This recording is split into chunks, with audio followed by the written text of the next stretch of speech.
guys, this is Kaustov. Welcome to our YouTube channel Plants and Life. So today I am going to convert this broken pot to a rocky pot.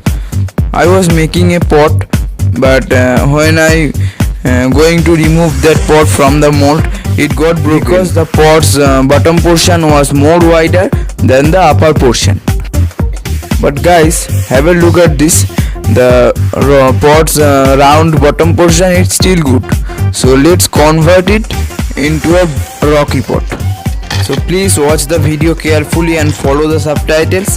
Hope you can understand everything. Thank you. Subscribe the channel Plants and Life and press the bell icon to get